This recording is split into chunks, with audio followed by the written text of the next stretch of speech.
La brujería, algo que hasta hace no mucho tiempo creí que solo eran supersticiones.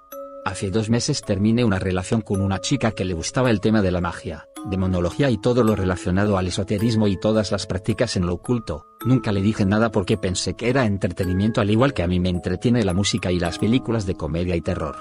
Vanessa era una mujer excepcional. La verdad no me puedo quejar, éramos un equipo.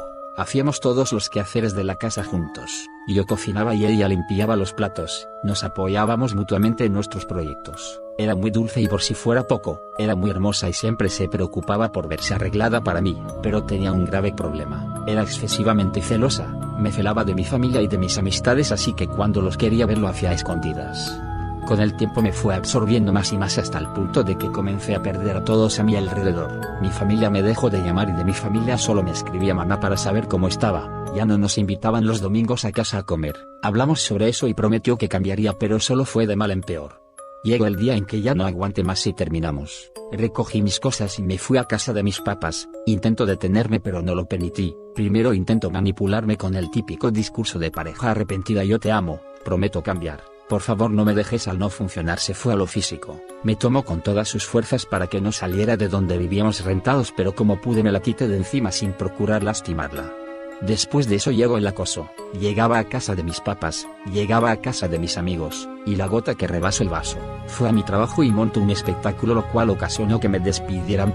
Después de eso no me llamo ni me busco más, pero no duermo de noche desde hace un mes. Sufro de horribles pesadillas. Siento como si alguien se subiera a mi cama.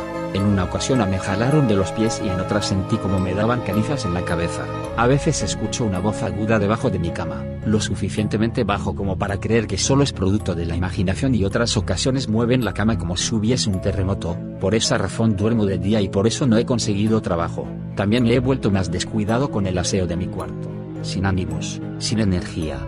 La semana pasada mi madre se molestó por el estado en que estaba mi cuarto y me ayudó a limpiarlo.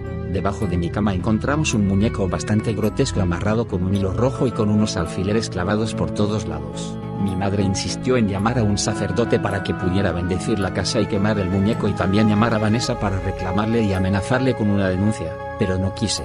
Le pedí que no lo hiciera porque tenía ya tiempo sin fastidiarme y no quería alborotar el hormiguero. El muñeco le dije que lo quemara y lo del cura, le dije que no le hiciera, que solo eran supersticiones. Anoche pasó algo que me mantuvo en vela toda la noche hasta el punto de tener que ir y quedarme en una colcha en el cuarto de mis padres como si fuera un niño pequeño. Mi cuarto queda en un segundo piso. Estaba tranquilo jugando con mi consola de videojuegos que había dejado ahí cuando me mudé con Vanessa. De repente sentí un escalofrío y una horrible sensación de estar siendo observado. No le presté atención y salí de mi habitación a la cocina por algo de comer. Eran las 2:27 am. Al volver vi lo que me estaba viendo. Cuando estaba jugando estaba de espaldas a esa ventana, y cuando entré al cuarto esa ventana estaba frente a mí. Pude ver a Vanessa asomada por mi ventana, pero estaba de cabeza, como si colgara de los pies, con una horrible mueca de burla y los ojos blancos. Al ver mi reacción nerviosa se echó a reír y se dejó caer al patio de la casa. Me asomé por la ventana y vi un enorme pájaro negro que levantaba vuelo y se perdía en la noche. No dormí en toda la noche y hoy salí de mi casa a las 7 de la mañana donde Vanessa a confrontarla y me enteré de algo. Después de que terminé con ella, la bloqueé de todas las redes sociales y bloqueé a su hermana y a su papá para no tener ningún tipo de contactos con ella, y como no tenemos amigos en común hizo más fácil la incomunicación. De lo que me enteré fue que Vanessa se había suicidado hace ya un mes, por eso no supe más de ella. Según me contó la señora que nos rentó el apartamento, se cortó las venas y con esa sangre dibujó símbolos en el piso y en las paredes hasta que cayó desangrada. Se enteraron de su muerte porque la putrefacción de su cadáver a los días impregnó todo el piso y el apartamento de arriba. A esta hora no he dormido nada desde ayer a las 3 de la tarde y hoy no pude dormir en todo el día y sé que no podré dormir esta noche. Lo sé porque me acosté al revés en mi cama viendo hacia la ventana y la estoy viendo, colgada de los pies, riendo asomada por la ventana. Me dice: te amo.